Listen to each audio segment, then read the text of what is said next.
This is Kevin McNamara, and you're watching the Break It Down Show. Yeah, man, this is cool. We're back here in your backyard garden. It's so fancy with your lemon tree and everything. My humble abode. I've got my lime tree here. I've got my orange tree there, and my avocado tree over there behind us. So I'm ready to rock when Armageddon comes down. Yeah, I guess we should mention the fact that you're going to be live with Jay Moore this week at Bastard's Canteen, the new restaurant in Temecula. It's already, I think, sold out. I think they have. When I spoke to them last, they said they had, I think, 26 tickets left. But of those 26 tickets, I needed 5, so we're down to 21 for those of you watching. And by game time, I'm pretty sure we're going to be completely sold out. I know they sold out of the VIP booth tickets. So, would you open for someone like Jay Moore? I mean, Jay's been around forever and ever, but you're also established yourself. I mean, you can go out and headline your own shows. What is that like to open for somebody, even if it is someone of Jay's caliber? I mean, I've been opening for bigger comedians for a long time. I'm actually not. I'm not a headliner. I haven't kind of reached that plateau yet, just because I haven't been in the game long enough as far as stand-up goes to do so. I've really only been doing stand-up for 3 years. But I've kind of progressed fairly quickly. But I've opened, I opened for Brian Callen, I've opened for Eric Griffin, I've opened for Bill Burr, all these big guys, at shows here around LA, and I travel with Brian, I tour with Brian quite a bit, Brian Callen. So yeah, it's one of those things where it's fun. It's always fun to work with somebody new, and I've worked with Jay before. We've done some shows at the Roosevelt Hotel together, and Jay's great, man. I'm excited. It's gonna be interesting because Jay's such a clean comic, and I'm exactly the opposite of that. So when you say clean comic, there's also 2 boys sucking each other's penises in his act. That sounds pretty clean. Getting 2 penises clean at the same time. There's nothing dirty about that. If you didn't live in LA and Hollywood, you'd be a headlining act. I mean, look, you have to pick guys who are enormous dudes to not be doing your own headline. Yeah, I mean, listen, it typically takes, they say, minimal 10 years to be a headliner to have a strong enough act and to have enough experience on stage to be a true headliner. My goal is to be there within the next year or two, so 4 to 5 years in. But I'd like to shoot my first 30-minute special by next year. And right now, I would say I probably have a strong enough 30 minutes to shoot a 30-minute special right now. But I want to work towards that, super strong 30-minute set, because so many people are expecting me to fail. What's the heart of what you do comedy-wise then? I mean, we know what Dave Chappelle does, and he's pretty much the maestro for everybody right now. I mean, Kevin Hart can play stadiums. So what's Kevin McNamara? God, I would have to say pushing back against the woke mob is kind of where I'm at right now. I think that there is an attack on the First Amendment and specifically on conservative voices. And especially in the arena of stand-up comedy right now, kind of everything you say is brought under a microscope. And if it doesn't fit the narrative of the media or the woke mob, you kind of start getting doxxed. And I'm pushing back against that. All those people who say that you can't talk about this or you can't talk about that, those are the first topics that I jump on when I get on stage. Is that dangerous for your career? Because you're not just a comedian. Like, you also do other stuff. You got to go sit across from people who are woke. I mean, like, they're like, no, it's time to understand these things. We have to see these other parts of the problem. I think the situation in Hollywood is fluid. I think currently the climate is very much left-wing and pushing everything towards race, the racial inequality and woke idealism.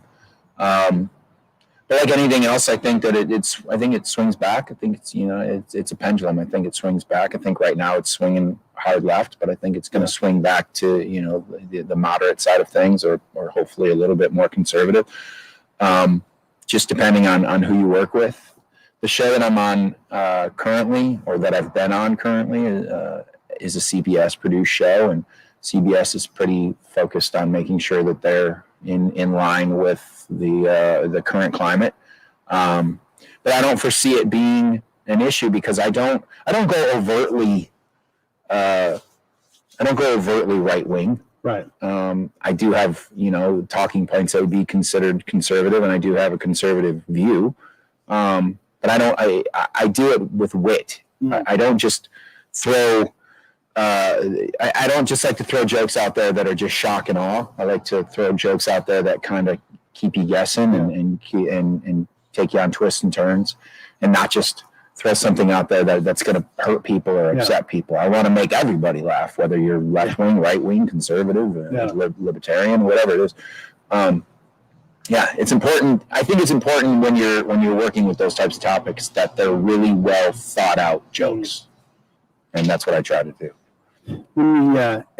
These things are challenging, right? So right now, could be that I've been driving for a little over an hour, that the Kyle Rittenhouse verdict might even be in right now. I don't know, right? Yeah. As a combat guy, here's how I see this, and I don't know enough about the trial. I'm not sitting in the jury box, so I don't have enough specific knowledge. But if you put yourself into a situation where the proper authorities can no longer control law and order and peace, and I'm not talking about a protest, I'm talking about when you get past that, the gods of war don't oblige anybody's anything. You can be the best warrior in the world. I mean, Patton broke his neck in a car accident at the end of World War II. Right. I mean, anything can happen when you're in a place where there's chaos. So if you put yourself into that environment, there is no guarantee of well-being. There is no guarantee of self-defense or non-self, because it's chaos. Chaos is ruling. Anarchy is ruling. And so I don't see that there's any good outcome. I mean, there's misconduct, it seems like, from the prosecution. There's legitimate concerns about why a 17-year-old has a rifle out in another state. I mean, even though Kenosha and where he lives, I mean, I've lived up in that area. It's not far at all. Right. Like that's a suburb. It's a couple hours. Yeah, not even that. I mean, it's so close. And then legitimately, he can say, I feared for my safety because the entire area was dangerous. How did you sort that out? How do you figure out? There is no right answer. How do you figure out? I mean, let's call it what it is. Let's break it down to the most simplified version of it. To call it a protest is a joke. It wasn't a protest. At that point, it was a riot. You've got people looting. You've got people burning down businesses. You've got people being attacked and violently attacked with weapons and being jumped by multiple people. I think the Kyle Rittenhouse situation is interesting in the fact that I truly believe that he was there to do good. I think he was there to protect businesses and also to administer aid and be there to help people out that might need it, put out fires and things like that. I think the situation that came from him being there, I think they're just bad people that were looking to do bad. And they put themselves in front of somebody who was willing to fight for what they believe in. And I think regardless of age, 17 or 30, right, the calm and cool demeanor that he carried himself with and the way that he handled his weapon and the way that he went out of his way to try and stem the situation by running, and they pursued him and they put him in a situation where he had to defend his life. I think if he would have just gone there without a weapon and tried to administer aid, I think the same situation would have happened. You know, you have, like I said, let's call it what it is. You have predators. The Rosenhaus guy was a sexual predator. The other guy was also a violent felon. Right. Both of which had weapons. Rosenberg or Rosenblum had a chain, and the other guy had a handgun. Yeah. The other guy had a skateboard. The third guy. I think the situation is the same. I think if he's running around trying to put out fires, which is what started the whole situation, they were trying to start a fire, and he was trying to put the fire out, and that's why it escalated. I think you put him in that situation without a weapon, and that kid's dead, and or kidnapped, or gone, and do I feel bad about 3 felons, one of which being a child pedophile rapist, anally raped a 9-year-old? Do I feel bad about him being gone? No. Yeah. Would I feel bad about Kyle Rittenhouse being gone? Somebody who was trying to help? Yes. We also don't spend much time talking about the other victims who've lost their complete livelihood, lost their lives, have been maimed through these. And when I'm saying riots, we're talking, there's a clear line between a riot and a protest. I think we all support the right to protest, even vigorously protest. But burning someone's business, murdering a man, murdering people in general. Yeah, I mean, we're not talking about those people who've lost everything, and we are talking about Kyle and a child rapist. It's a little galling. Yeah, galling. It's a situation that really upsets me about this is they're constantly talking about, well, why was he there? Why did he need to be there? Well, where were you? Those who are judging him, where were you? Why weren't you there putting out fires? Why weren't you there administering aid? Why weren't you there trying to protect your neighborhood? And he was protecting a neighborhood that he worked in, not that he lived in. But why weren't you there? If you're talking about why was he there at 17, well, clearly he had good parents who trained him and raised him and up to be an upstanding citizen. Yeah. And if you want to talk about that narrative, why was he there? Well, why was Rosenblum there? He had just been released from a mental asylum that day. And the first thing he did was run to a riot. Right. And start threatening people and saying he's going to kill people and using the N-word as if it's willy-nilly. Yeah. Why isn't his choices being questioned? Why are we in a situation where we're choosing to glorify someone's choice who's a registered sex offender felon who ran to a riot, or a 17-year-old kid who went to a riot to try and help? Why are we judging him and not what they're trying to claim as a victim? He's not a victim. That's just the way I see it. Well, I mean, he brought a gun to a riot, and there's another guy that brought a gun and chains and weapons, and all of that stuff is bad. I have a basic philosophy on a lot of these things. Is people that don't want to get shot act like it. And if you are in a riot and you have a weapon, it doesn't matter what that weapon is. That weapon can be a bicycle that you're swinging around like a maniac.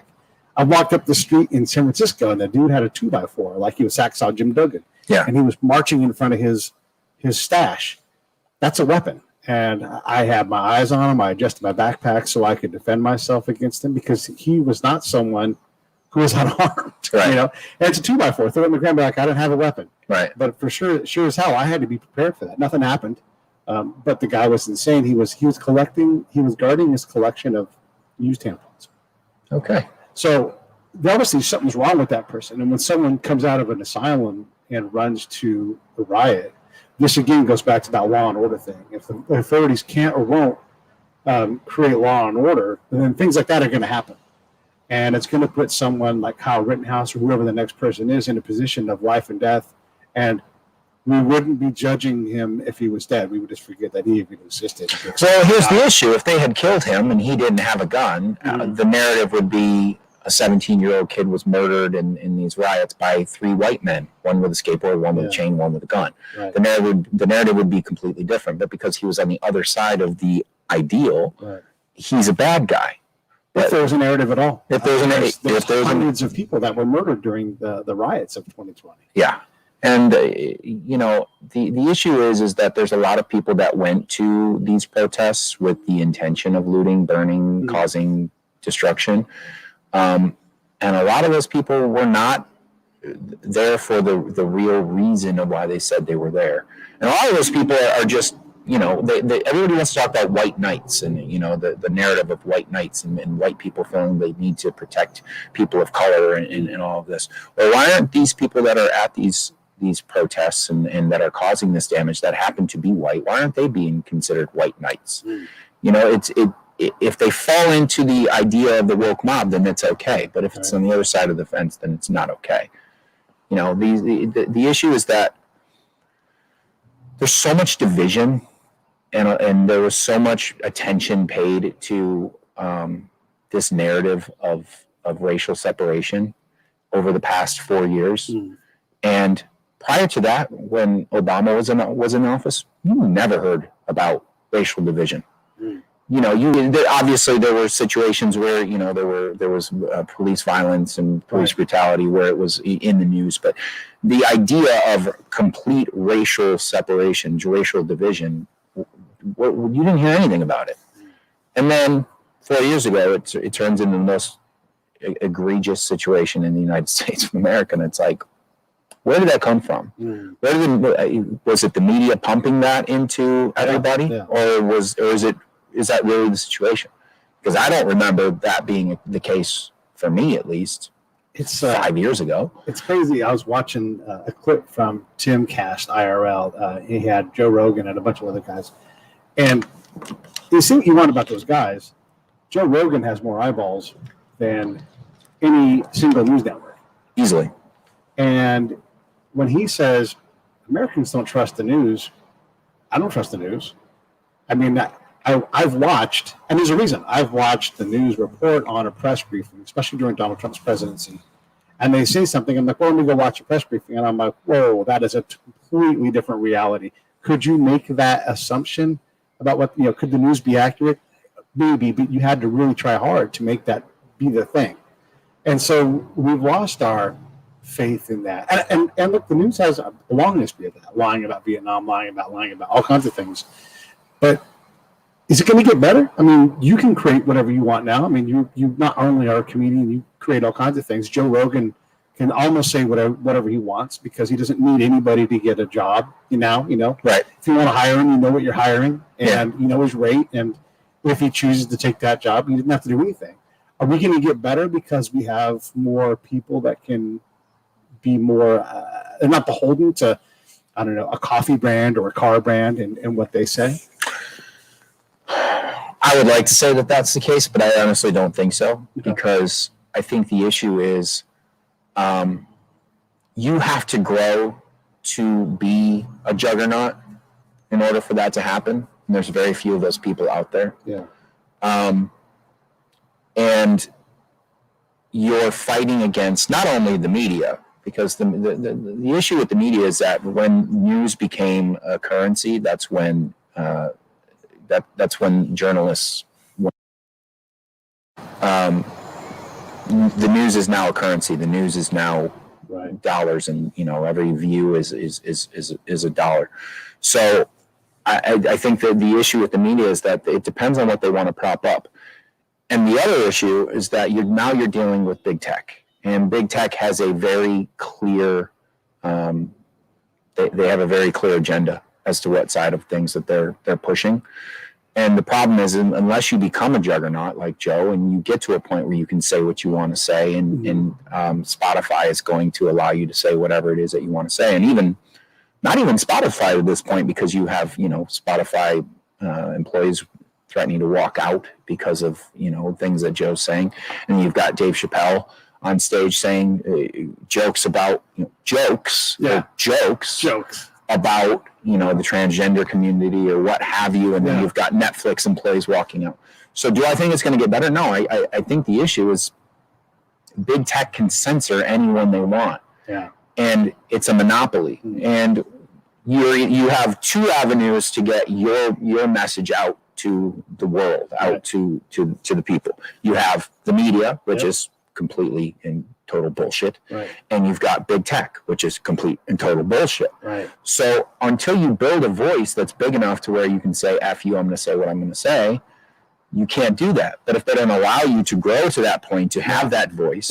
See, Joe came in at the perfect time. He started his podcast at the perfect time because he started his podcast and started really catching on before all of this divide, before all this bullshit. And he was a national level performer. Right, to where he could bring in people. He was bringing in people from both sides and genuinely listening to what they had to say prior to big tech and media choosing a side.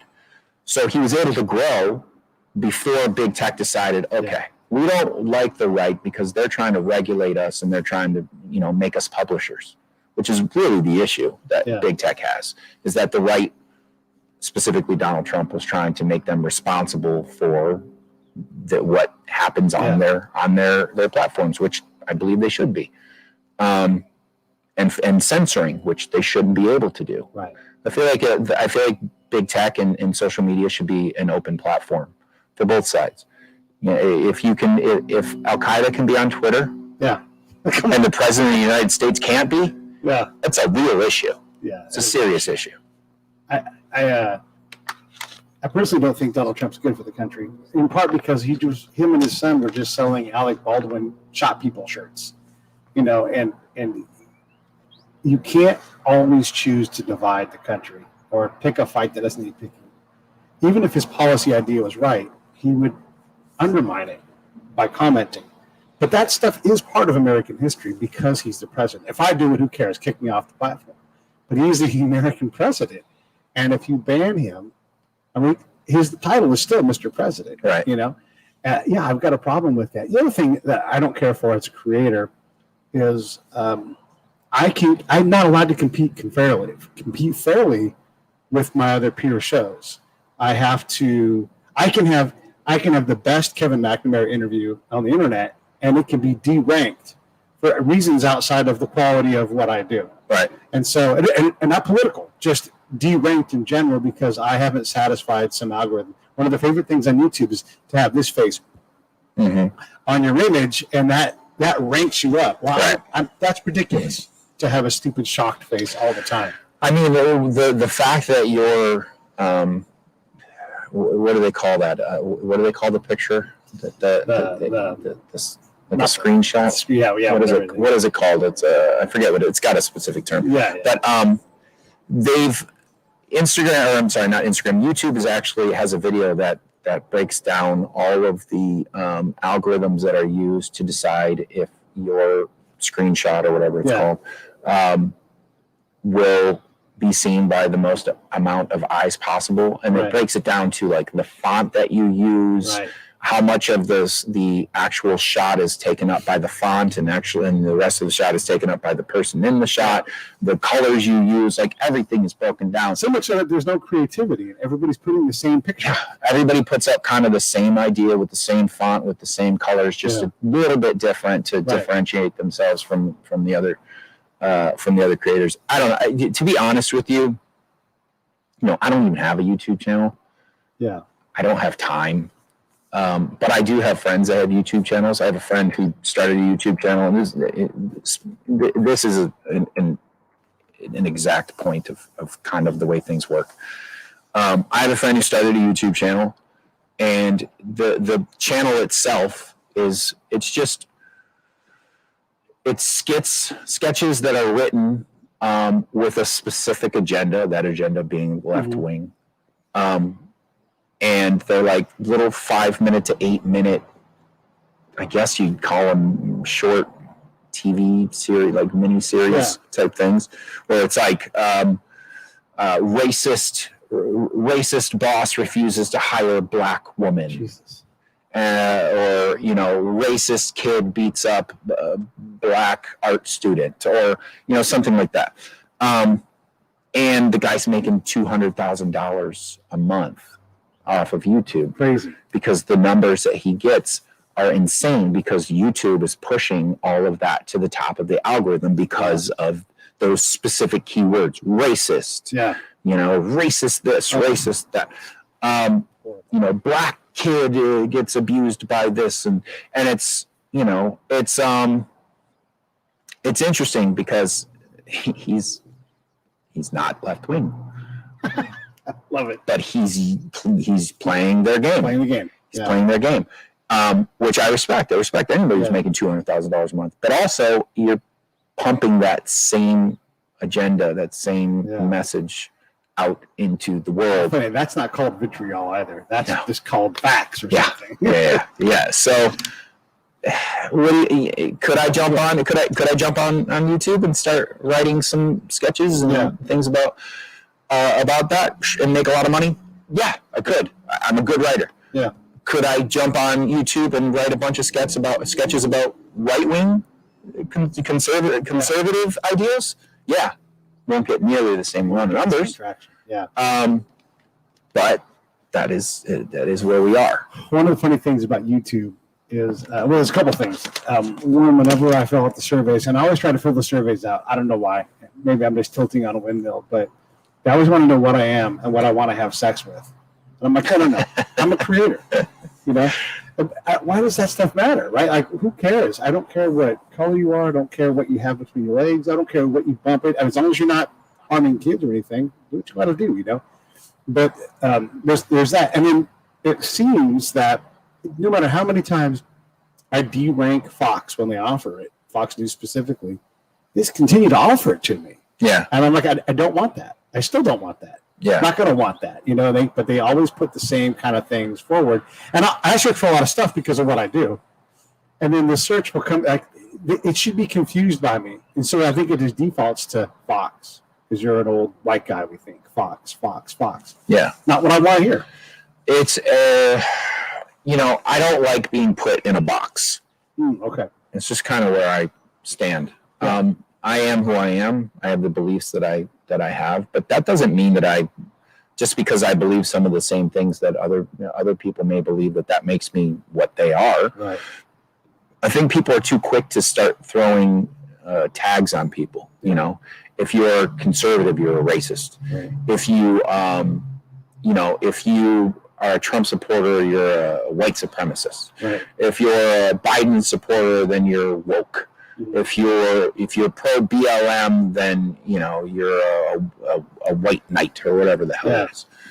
I think people, the issue that I have is I'm a big fan of looking back at history and seeing what the real important figures in history have to say about things.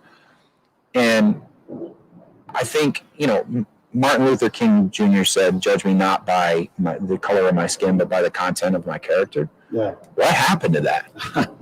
What happened? I don't know. Just because somebody is turns out having good character is hard. Yeah, that's what happened to it. Yeah. I mean, character is what you should be judged on. Right. In your actions more so than your words. Yeah. If you're out in a BLM protest and you happen to be a white guy, which I was at the BLM protest, I was out there. I was out there with my camera and I was taking shots for some news organizations while I was out there. And there was multiple situations. At the time, I had a beard, and I had a little bit of tactical gear on because I was concerned about some things. And I'm out taking shots of what was going on both sides, and I got punched. Yeah. I got hit by both sides of the fence. I got jumped by a few guys that were thinking that I was like a white supremacist or whatever. And then the cops whacked me with a baton because I was trying to help up an elderly black man that was on the front line. So I got it from both sides of things. Yeah. But my actions were always, I'm trying to get the story of what's really happening. Yeah. I wasn't out there trying to make the cops look good. I wasn't out there trying to make BLM look good. Yeah. I was out there getting shots of reality, what was really happening in the moment. Right. And anybody there, depending on which side you're looking at, if I've got a camera and I'm taking shots, if I'm taking pictures of the BLM side of things, BLM could say, "Oh, he's trying to make us look bad." Yeah. And the cops could say, "Oh, he's trying to make them look good." Right. It's the actions of what you're doing. If you're out there burning things and breaking into buildings and looting and robbing, you're a bad person. Right. If you're a cop and you're out there whacking people with batons and shooting peaceful people with rubber bullets that are on the front lines doing nothing, you're a bad person. But if you're on both sides of the fence and you're just there voicing your matter of the things, and you're a cop and you're just doing your job and you're standing there with a baton trying to save a building that's burning, then who's the bad guy in that situation? There is no bad guy in that situation. It's about your actions. It's about the content of your character, who you are as a person. When you look at the content of character and you try to establish what good character is for Kevin, right? But then also externally, like when you try to assess their character, what does that look like for you, and what do you want to see from somebody else if they have good character? Honestly, like, what happened to manners? Mm-hmm. What happened to nowadays? It's interesting to me how things that used to be looked at as something that made you a man, a respectful man, or a respectful woman, is now looked at as you're being condescending. Like if I open a door for a woman, it's looked at as, it used to be you're being a gentleman. Right.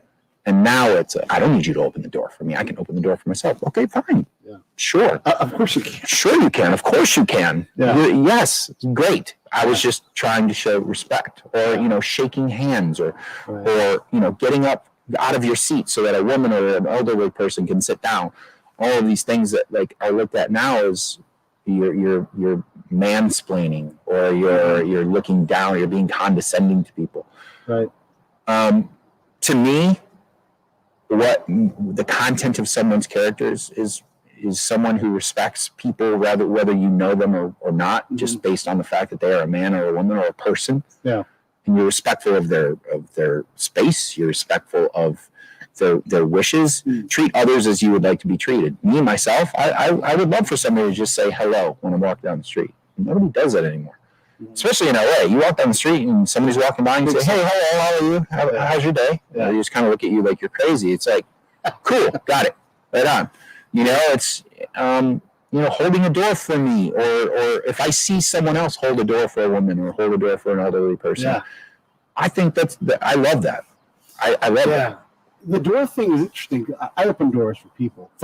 Right. And I've on occasion, and it's pretty rare, but I've on occasion had someone, a female, say, I can open the door myself. I'm like, I've got a moment for anybody, and I have a door open. And just because you come through, I'll hold it for the next 3 people if they're all in a bunch. I'm like, come on in. Right. And I bet you someone after that opens the next door, like in that little, the 2-door hallway kind of thing. Right. Because we all want to return their favor. And there is that does exist. But also the other day I was at my high school. I talk to my high school every year.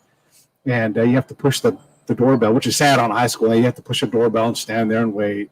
You don't know what's going on. There's no interaction. So you literally just stand there like, okay. Yeah. Because you can't just walk into the administration office. And then there was a kid there, a student, and he stood there. And maybe he didn't see me push the button, but he kind of looked at me and then ignored me and then went over. And I said, all right, I pushed the button. I'm just waiting. Yeah. And ignored my presence. And I'm like, that's not very respectful. I mean, if nothing else, you can tell I'm an elder. I've got a gray beard. You should at least be like, oh, thank you, sir, or something, or acknowledge that I exist instead of just like turning away from me. Like, what the heck? Yeah, I think, it's so funny. When I was younger, I used to listen to people older, my elders, if you will. I used to listen to them say things like back in my day or in my time. And I would always be like, geez, okay, relax. But nowadays, I say the same thing because in my time, parenting was very different, Now there's the timeouts and we're equals. Our child is equal to us. Your child shouldn't fear you, or you shouldn't strike your child, or all these other things. Growing up, you had no choice but to respect your parents. You had no choice to respect elders. Right. If I went out, I used to play pickup basketball all the time when I was a kid. Same. And I would go to the park and I would play, and I'd be 13, 14 playing with grown men. Yeah. And I had to watch what I said. Yeah. I had to watch my P's and Q's, because if I didn't, they would have no problem with smacking me, or putting me on my ass. Yeah. And that taught me that you have to respect those who are older than you. You respect your elders. Nowadays, I play pickup. I'm 42.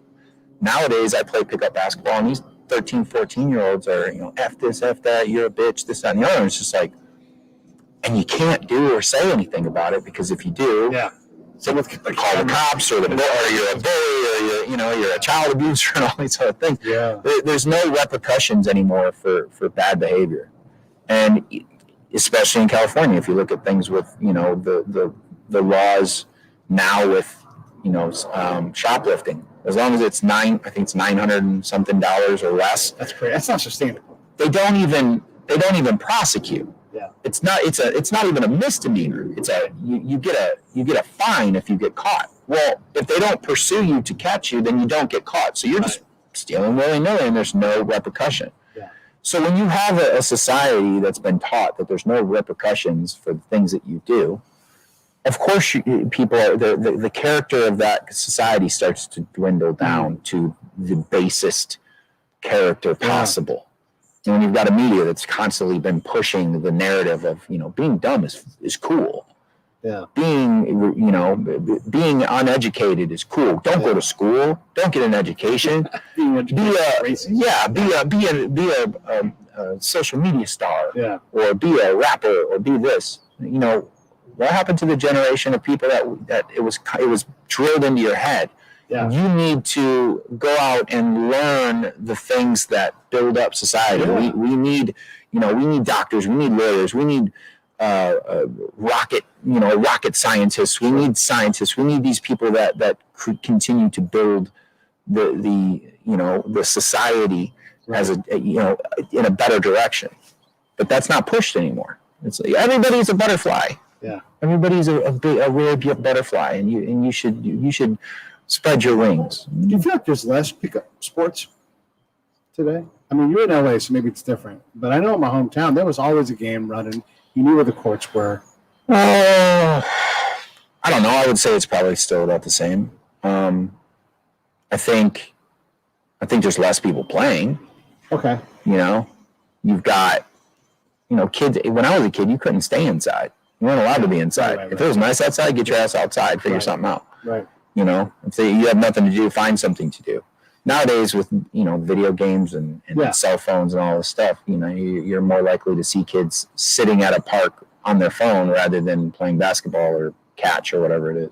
I played a lot of pickup basketball too, pickup football, pickup baseball, whatever it was, and you had to learn how to navigate that reality. Bigger kids playing with smaller kids, sometimes men playing with and you had to decide like what kind of player you're going to be, how you call a foul, right? You call your own fouls in pickup basketball. And if you call fouls like you're a bitch, you're going to get called a bitch. Right. And then you're going to have to back up that. Or everybody starts calling you a bitch and you become this bitch and you go over there and play like that guy's. And you quickly develop this persona.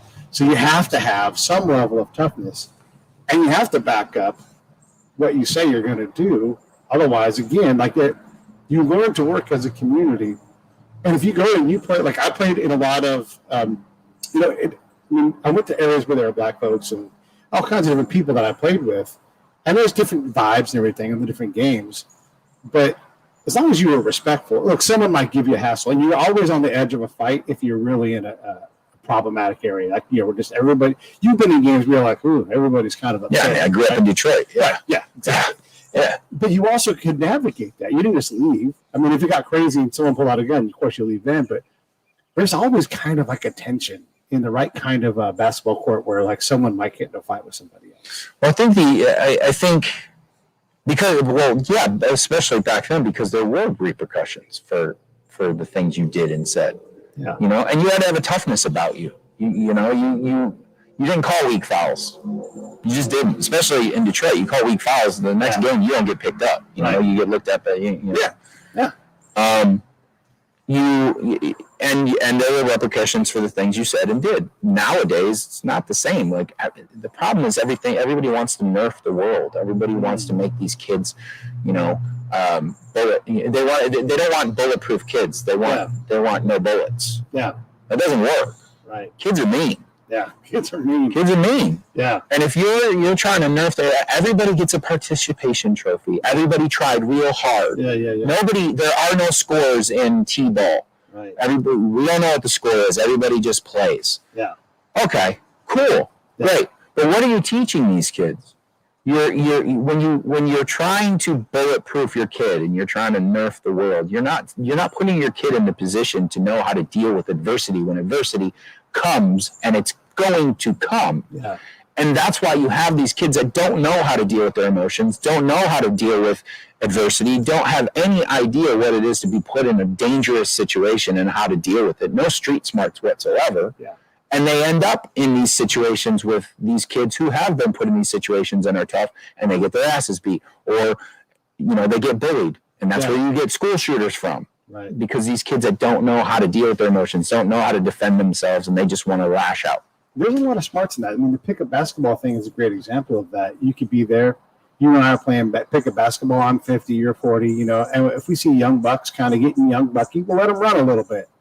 But we'll probably also both calm it the hell down before it gets too out of hand. Yeah. Right? These guys got to figure it out, Yeah. And there is a hierarchy. But I remember being a little kid and look, I had a big motor. I just ran around, and I tried to smack the ball, and I played a lot of defense, passed a lot. So nobody minded playing with me.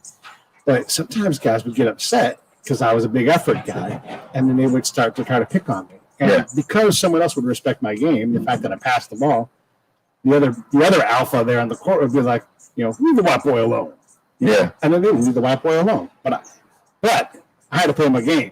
I had to play hard. I had to stop the best player of the team, and everybody appreciated that. So I found my spot in games where I wasn't the best player, not even close, but I could fit in and do something. That's why I learned how to adapt to an environment that I was foreign to. But I learned through my actions and my character of my game. I think the issue is if you play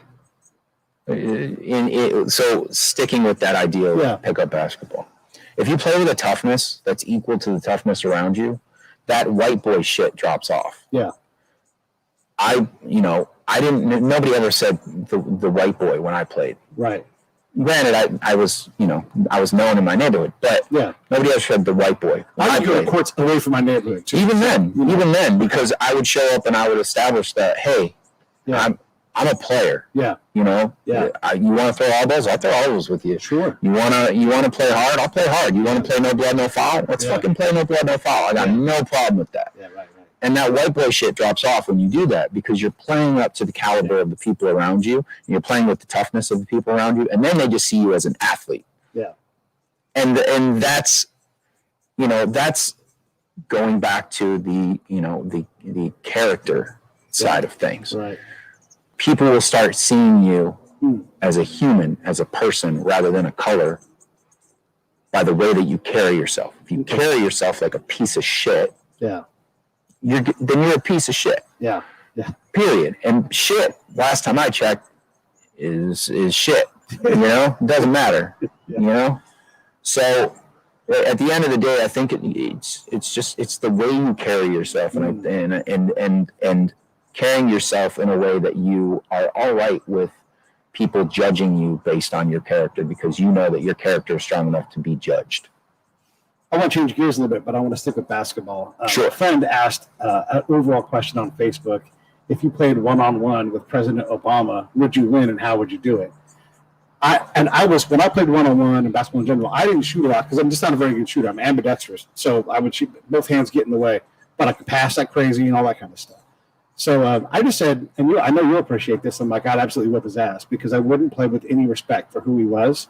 And I would Rick Mahorn and warm him to death. I would, because you got to call your own fouls. I'd slap the shit out of his hands all the time. There's no 5-foul rule. And we just roughhouse. And if he could beat me roughhousing, then good. And if the Secret Service stepped on the court, I'd be like, ball. Take it off the court. I'd take the foul, That's how I'd beat him. How would you beat the president? I mean, I'm 6'5", 220. I'd body him in the post and lay him up. He's not keeping me out of the post.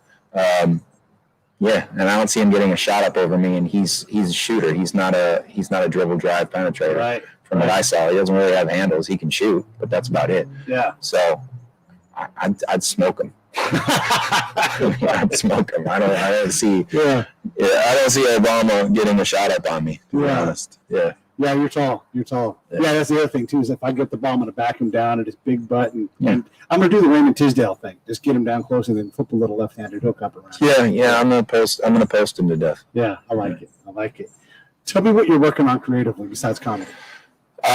So right now I've got, I'm in post-production on a short film that I directed called Hose. And that's going to be a festival project. So once we get the post-production done on that, we're going to start shooting it out to festivals and seeing what we can do with that.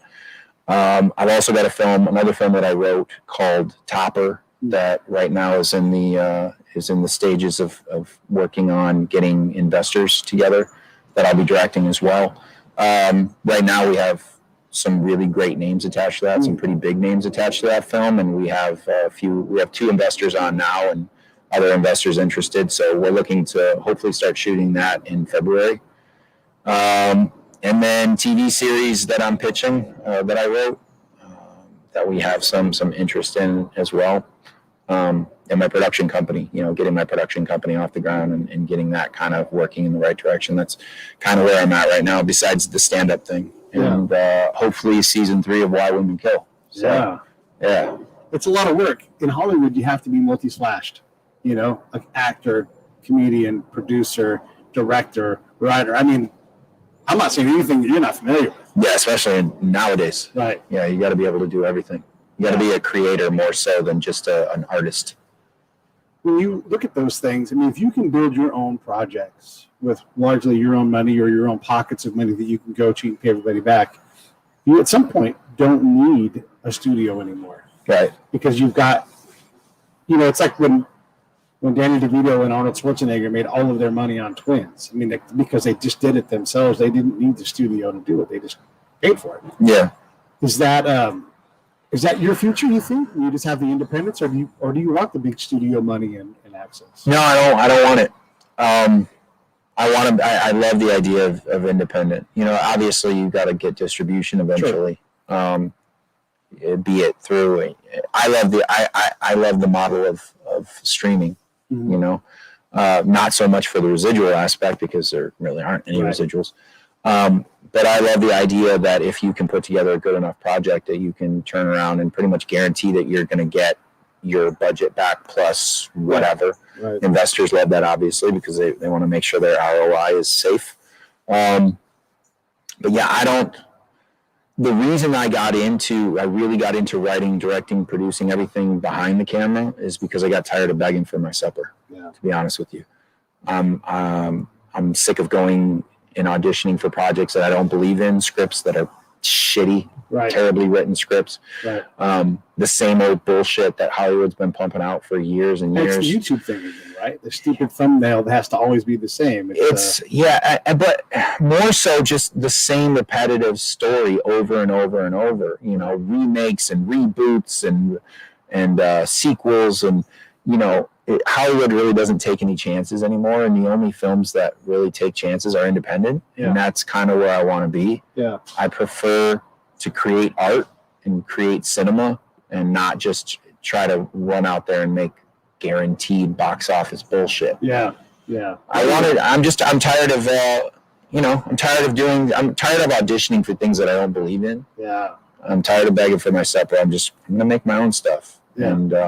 And have fun with it, and not be told who I can hire and what I can talk about and what I can write about, and have a studio constantly just pumping their narrative into what needs to be in my projects. If anything, there are more studios making a wider array of projects than ever before, or funding them, or whatever they're going to do. I mean, BYU has a TV channel, and they fund their own projects, and you don't have to be super Mormon guy to do that. You can just be like, I have a project that's family friendly, and they're like, yeah, let's do it.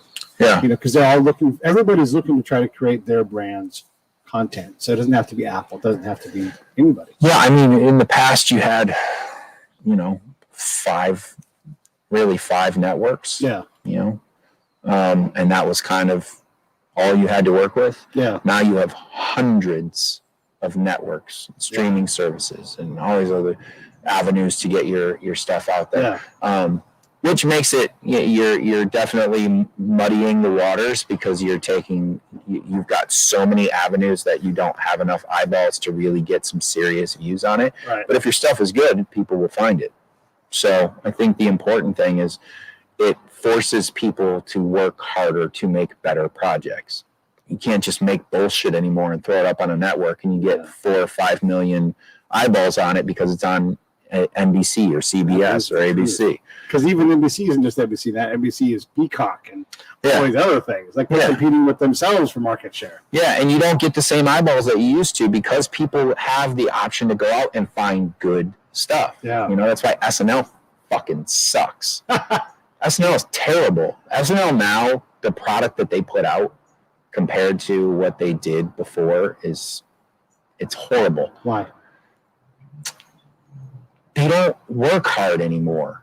They just, and they keep getting Emmy nominations just because they're SNL. Yeah. And you look at for instance, and this isn't just because Joe is a friend of mine, but this is something that really bugged me. SNL did this sketch. It was it was supposed to be Sesame Street or something. And they did a sketch with Joe Rogan. Joe Rogan was talking to Big Bird about how to battle COVID-19 or something. I don't even. Yeah. The sketch just was stupid. Didn't make any sense. But Pete Davidson was playing Joe Rogan. Made no attempt to do a Joe Rogan voice. They basically just put a bald cap on him and put him in a black T-shirt. No fake tattoos, no nothing. And it was just Joe Rogan giving Big Bird vitamins and ivermectin and saying, "Oh, this is how you cure it." And Big Bird's like, "Isn't this horse medicine?" And Pete Davidson's like, "Well, I took it, so yeah, it's horse medicine, but it's human medicine too, maybe, I guess." And it's just like, this is so lazy. Yeah. And it's an old narrative. This, the issue that is, you're talking about Saturday Night Live, and they're talking about something that happened a month ago. Yeah. It's like, you guys have writers that write 24/7, 7 days a week. And you have pitch meetings. Pitch meetings. And you're putting an actor, you're putting Pete Davidson to play Joe Rogan. Pete Davidson is tall, wiry, and skinny. Joe Rogan is short and stout. Right. He's not making any effort to even do an impression. He's speaking with his own voice. Yeah, that is lazy. It's so lazy. And Big Bird is 5'7". Yeah. And it's just like, there's no effort put forth. It's such a clear narrative of what SNL is so pushing that woke agenda that they won't touch the other things that might be funny. Right. And they just kind of play the laziest. It's absolutely a character you can do a caricature of. I mean, he always wears a stupid shirt that his wife must have gave him, the black one with the buttons and everything else when he does fight stuff. And he says all kinds of cliche things, and he's always kind of sweaty, and you could absolutely do a great imitation. He's super energetic. He's got a very distinct voice. Yeah. He has taglines that he uses all the time. Right. Like, there's so much you have to work with. Yeah. You could have put a headset on Pete Davidson as if he was, commentating for the UFC. Yeah. You could have had him in a shirt that, that says, like, has a deer on it with a arrow through the head or something. Yeah. Like, there was so many different things. Why did put him in a black T-shirt, give him a ball cap? What about the tattoos? Nah, don't worry about it. What about the voice? Nah, don't worry about it. What about that he looks nothing like Joe Rogan? Nah, don't worry about it. Well, should we give him some dialogue that Joe Rogan would say? Nah, don't worry about it. Yeah. Well, what the hell are you doing? Yeah. You're a sketch comedy show. It's ridiculous. Are there any characters coming? Because I think about, like, we just lost Norm Macdonald, and I mean, his Burt Reynolds was hilarious. Amazing. I mean, so good, right? And you knew he was doing a caricature of a caricature of a character. Yeah. But it was absolutely on money. He did that great. And the guy that did Sean Connery, I can't remember his name right now, fantastic. And it was super entertaining. I could watch that bit over and over again, but I can't think of any real skits right now. And I try to watch SNL, but I fast forward through a lot of it. It's terrible. It's just like, let's just make political jokes from one side of the spectrum, and I'm like, not funny, and it's lazy. It's lazy, right? I don't mind. Dave Chappelle makes fun of everybody. I don't mind listening to whatever I believe in being made fun of. And I'm a middle of the road guy, so you can make fun of me by just making me non-committal. And can you imagine the middle of the road protest? You'd be like, can't we all get along?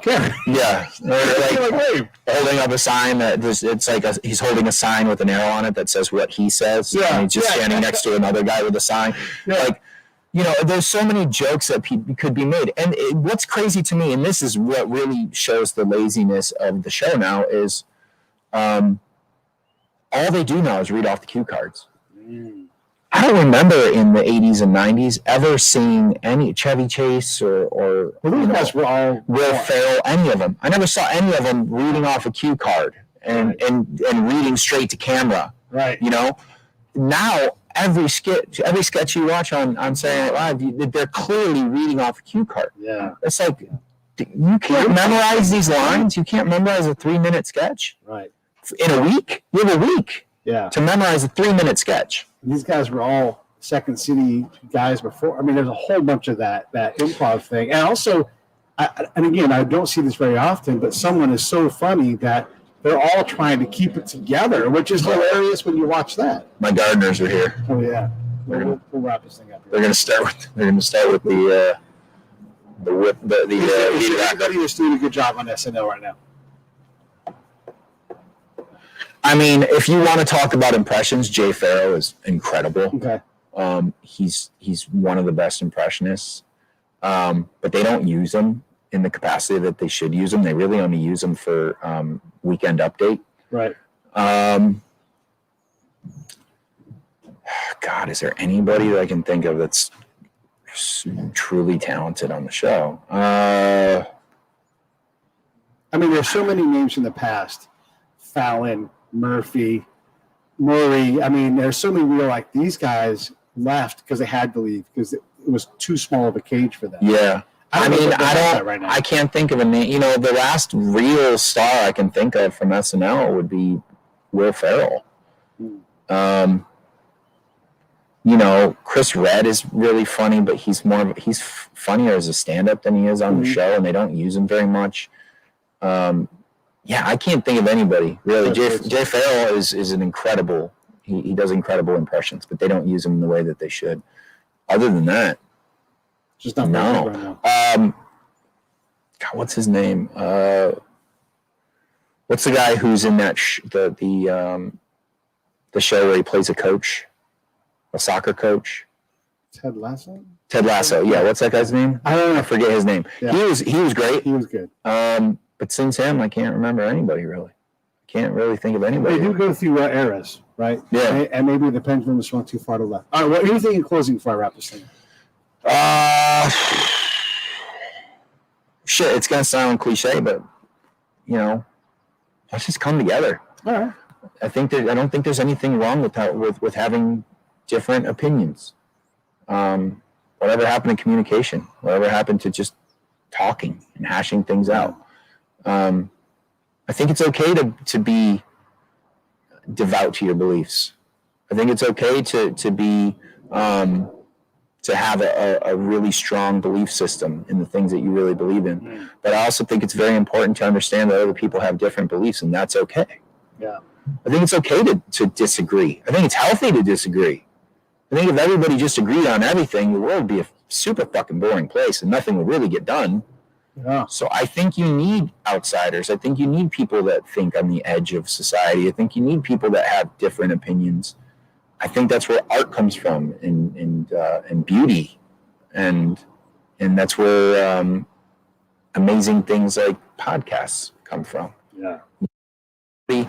As much as everybody talks poorly about podcasts, and there's a billion podcasts and all these other things, it gives you an opportunity to put two people in a room that may have a different opinion, and hear them work it out through words.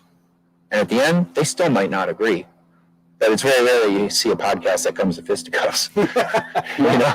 And I don't agree with everything you said in terms of like philosophy. We can't all agree on these things, but we can't tolerate it.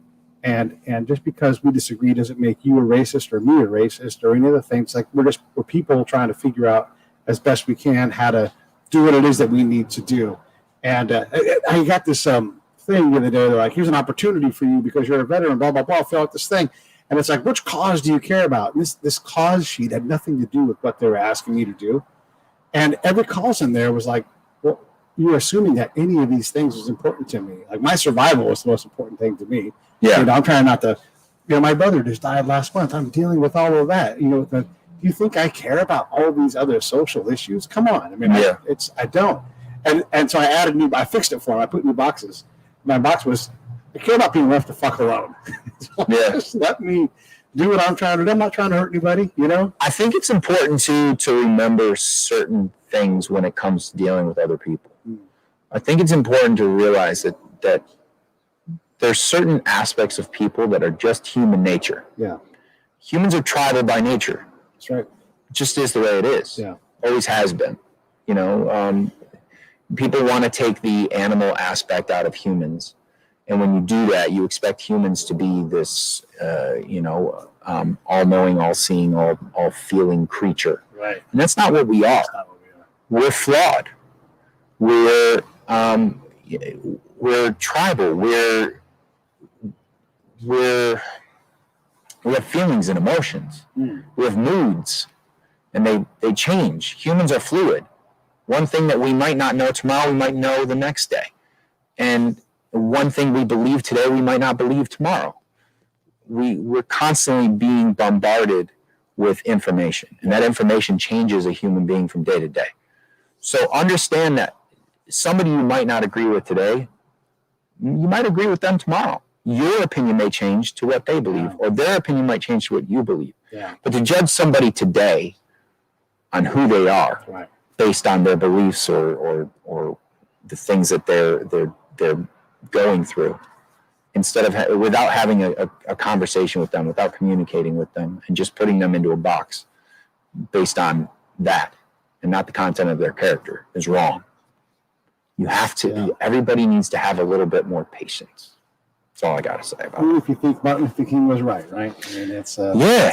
It's easy to tolerate what you like.